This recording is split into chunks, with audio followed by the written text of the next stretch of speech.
Şimdi geçen hafta Perşembe günü Topkapı Sarayı'na gittim ben grubumla. 3 tane kapı var. Bab-ı Hümayun, Bab-ı Selam, Bab-ı Saade. Bab-ı Saade'nin önünden, yani Birun avlusundan Enderun'a girmek için kapının içine bir girdik. Karşımızda eli değnekli bir adam bize bakıyor. Aranızda geçen haftaki saray turuna katılanlar hatırlayacaklar. Evet, çok heyecanlandım.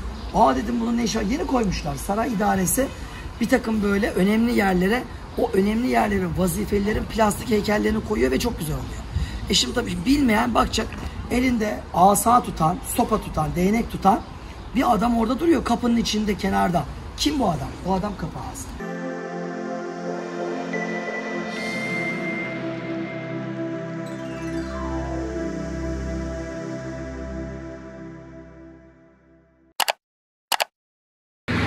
Burası biraz gürültülü bir ortam. Şu an restorasyon var. Burası Bab-ı Saade. Bab-ı Saade'nin hemen ön tarafında şu an zemin mozaikleme çalışması yapılıyor. Onun için içeri gireceğiz. İçeri giriyoruz. Girerken bizi bir sürpriz karşılıyor. Bakın bunu bekliyor.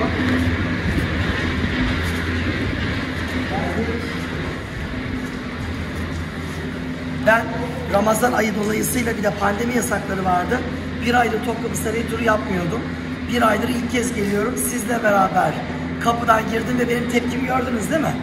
Yani bir şaşırdım, bir böyle sesler çıkardım, şaşırma efektleri ve bunu gördüm. Çok başarılı, gerçek gibi duruyor ayna. Biz bunlara plastik heykel diyoruz. Ben yıllardır söylüyorum, saray görevlileri, sarayın bir takım kritik yerlerinin, görevlilerinin canlandırmaları yapılmalı. Canlandırmaları. Saray bunları şimdi yapmaya başladı. Birkaç sene evvel haremin girişinde Zülfü Baltacılar Dairesi açıldı ve o daireye çok güzel plastik heykeller kondu. 2 tane Zülfü Baltacı kondu. Oturmuşlar dev gibi adamlar. Ve aralarında da bir tane ocağı karıştırıyor. Ocak başısı. Tütün çekiyorlar. Onun közlerini falan hazırlıyor. Bir tane kahveci başı var. Onu yapmışlar. Murat Taşkın yapmış. Ankara'da atölyesi var. Çok müthiş bir plastik heykel sanatçımız. Ben Ankara'da o atölyesine de gittim. Hayran kaldım. Ve şimdi kapıdan içeri giriyoruz. Kapıdan içeri girerken bir kapı ağası görüyoruz. Hatırlayın, ben bugün sizinle gezerken Bab-ı Hümayun ilk kapının önünde kapı ağalarını anlattım. Hatta ne dedim? Ellerinde asa tutarlar dedim. Bu asa kızdıkları zaman birilerinin kafasına vurma işine yaramaz. Bu amaçla değil. Sadece o kişinin görevli olduğunu sizin bilmenizi sağlar. Bilirsiniz, ona göre ona itaat edersiniz. O size şöyle yap, böyle yap, şurada bekle, şurada dur dedi mi ona uyarsınız. Kapı ağası bu işe yarar. Peki diyeceksiniz, kapı ağası ne yapar? Kapı ağası sabah ezanı okunduğunda, sabah namazı kılındıktan sonra şu gördüğünüz kapının, bu gördüğünüz kapının açılışını yapar. Akşam ezanı okunacağı zaman, akşam namazını vakti girdiği zaman kapı ağası bu kapının kilitlenme ameliyesini yerine getirir. Bu kapıyı kilitler. Mesela Alemdar Mustafa Paşa 3. Selim'i tahttan indirmiş Kabakçı Mustafa darbecileri. Onu hapsetmişler Silahlar Köşkü'ne. Alemdar Avrupa'dan ciddi bir ordu topluyor. Şu kapının önüne kadar geliyor. Sarayı basıyor yani. Kapı ağaları kapıyı ona açıyorlar. Alemdar diyor ki, Sultanımız Selim Han'ı istiyorum, onu tahta yeniden geçireceğim. Yerine darbeciler işbirliği yapar. 4. Mustafa getirilmiş. Kapı ağaları ne yapıyorlar? Buradan sultanın izni olmadan ve dahi destursuz girilmez. Onun için biraz bekle diyorlar. Kapıyı kilitliyorlar tekrar. Ve 4. Mustafa'yı havaya uçuruyorlar. Sultanım, direnemeyeceğimiz büyüklükte bir orduyla Alemdar geldi. Ne yapalım? İşte o kapı ağaları, bu kapı ağaları. Kapı ağalarının başka vazifeleri var. Sadece kapıyı kontrol etmek değil, kapı arasına konulan tutukluyu da kontrol etmek gibi vazifeleri var. Düşünün, siz Topkapı Sarayı'nda bir sadrazamsınız. Bir Divan-ı Hümayun üyesisiniz. Hakkınızda padişaha bir ihbar gitti. İşini rüşvetsiz yapmıyor. Adam kayırıyor. Liyakatsiz kişileri akrabam diyor, vazifeye getiriyor. Ne olur? Olan şu olur. Sadrazamsınız bakın. 2 numaralı adamsınız. Padişah emir verir. Yanındaki Silahtar Ağa'ya. Enderun'un 1 numaralı talebesi. Silahtar Ağa gelir size sadrazama, mührü hümayunu teslim et der. Hiç sorgusuz çıkarır verirsiniz. Mührü hümayun. Padişahın mührünü sadrazam taşıyor. Mührü hümayun alınır. Silahtar Ağa'nın arkasındaki 2 tane asker ya da kapı ağası kolunuza girerler. Sizi alır kapı arasına. Buraya getirirler. Burada dikkat edin, şurada bir tane kapı var. Görüyorsunuz. Bir kapı da tam şurada var. Gördüğünüz kapı. Gördüğünüz 2 kapı arasının odaları. Ve o zanlı yani suçlu değil, zanlı. Orada bekletilir 1 saat, 2 saat, 1 gün, 2 gün. Gözaltı. Aynen bugünkü gibi. Mesela polis geliyor, seni alıyor evinden, nezarethaneye götürüyor. Nezarette seni savcının bir şey demesine kadar bekletiyorlar. Neden? Seni ortadan niye topluyorlar? Delilleri karartma diye. Ortalıkta durdun mu, işte bize haber veriyor. Seni arıyorlar. Niye? Bir halt işlemişsin, ondan arıyorlar. Banka soydun. Hemen delilleri karartabilirsin. Karartma diye seni orada tutuyorlar ve senin hakkında araştırma yapıyorlar. Hakikaten rüşvet yedi mi? Adam kayırdı mı? Mal para kaçırdı mı? Sistem budur. Orada bekletirler. Yani devletin herhangi bir görevlisi hakkında ortaya bir suç atıldığı zaman ilk yapılacak iş şudur. En tepedeki görevli padişah o suç atılan kişiye der ki seni geçici olarak o sadaretteki vezirlik makamından alıyorum. Niye? Sen o makamda kaldın mı hakikaten suçluysan bilgileri karartırsın. Buna izin verilmez. Suçlu değilsin ama seni vazifeden el çektiriyor. El çektirilir, aranılır, hakikaten suçluysa cezası verilir.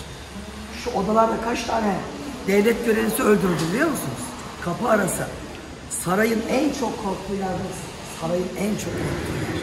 Tık diye adamı alırlar ve yargılamada olur mu? Yargılama var.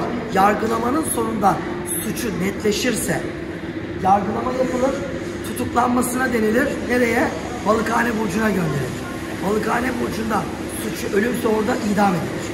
Bazen cezası ölüm değildir ama vazifede de tutulmaz. Osmanlı'da adam kıymetlidir. Adamı hemen yok etmezler. Adam sadrazam çok iyi işler yapmış ama bir yamuğu olmuş. Onu vazifeden alırlar, Rodos adasına sürerler. Girit adasına sürerler. Orada bekletirler. 1 yıl, 2 yıl düzelecek mi? Hatta yanına adam gönderirler. Ağzını aratırlar. Ya sana bu yapılır mı ya? Seni vazifeden aldılar. Bir tanesini getirdiler. İşler bozuldu. Ağzını arıyor. Sen dersen ki ya bu bizim tepemizdekiler adam değil ya. Dersen işim bitti. Ama sebat edersen ya bu kader bekliyoruz dersen sonrasında seni alırlar, tekrar vazifeye verirler.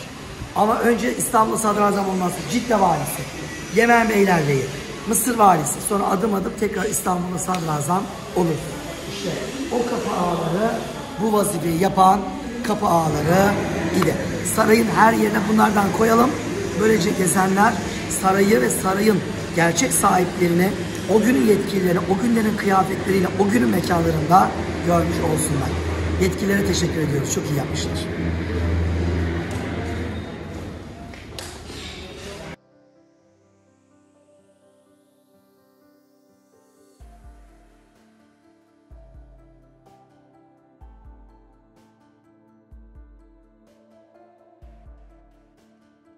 Şimdi geçen hafta Perşembe günü Topkapı Sarayı'na gittim ben grubumla.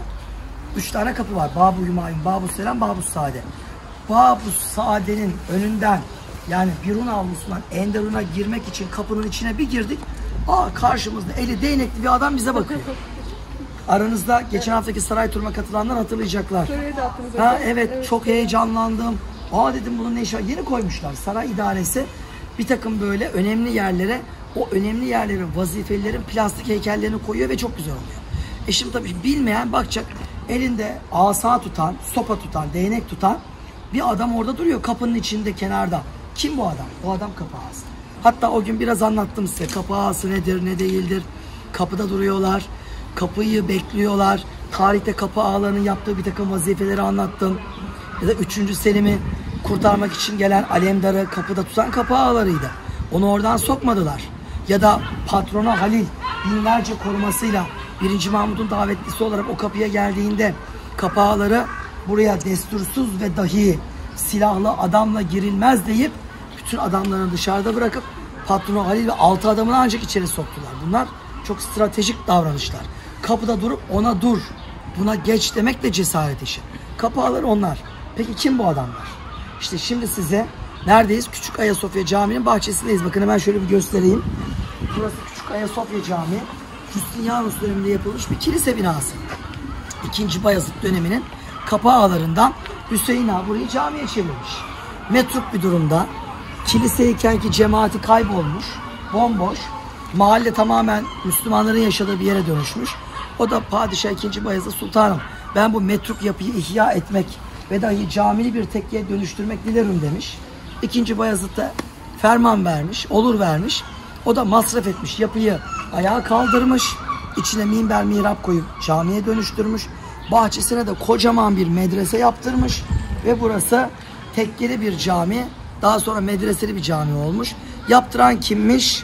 Kapı ağası Hüseyin Ağa. Ve Hüseyin Ağa işte şu gördüğünüz türbede metfun. Yani sarayın kapılarını bekleyen eli değnekli bu ağalar bildiğiniz kapının kenarında bekleyen basit birer kapı nöbetçisi değillerdi. Yani ilim irfan sahibi, altyapılı, önemli adamlardı. Çünkü o kapıdan kim girecek, kim girmeyecek önemli. Onları iyi bilip kişiye göre muamele edebilmek de bir eğitim gerektiriyor. Yoksa bugün yasak kardeşim, böyle kapı bekleyenler de var. Her gelene karşı aynı kabalıkla olmaz öyle. İnsanları tanıyacaksın, ortamları, durumları. Hani birilerine iltimas geçmek değil. O kapıdan geçen insan var, geçemeyen insan var. Geçerken eğilerek geçecek insan var, başı dik geçecek insan var. Kapıdan geçerken at sırtında geçecek var, yayan geçecek var. Bunları kim biliyor? Kapı ağası biliyor. Tamam, saray yönetimi, hiyerarşisi bunun kuralını koyuyor ama uygulayıcısının da çok altyapılı olması gerekiyor. Anlatırım ben turlarda. Tiryaki Hasan Paşa 80 yaşına yakın kuleli kapıdan, orta kapıdan girecek. O kapıdan at sırtında bir de padişah girer. Yasak. Kapı ağaları gidiyorlar. Sultanımızın sizin için özel izni var. Çok yaşlı çünkü. Attan bin in. 70 küsur yaşlı bir insan için zor. Siz at sırtında geçebilirsiniz diyorlar. Ya da orta kapıdan geçiyorsun. Adalet Kulesi'ne giderken orada selam taşları var. O taşlara selam vereceksin. Kapı ağaları müdahale ediyorlar. Sen şöyle, sen böyle diye. Onun için kapı ağası önemli. Ve demek ki bu insanlar aynı zamanda zengin varlıklıymış. Aynı zamanda hayırsevermiş. Metruk bir kiliseyi restore edip camili bir tekkeye çevirip bahçesine türbelerini de koyabiliyorlarmış. Kapı ağalarını da bu anlamda yakından tanımak, bilmek gerekiyor.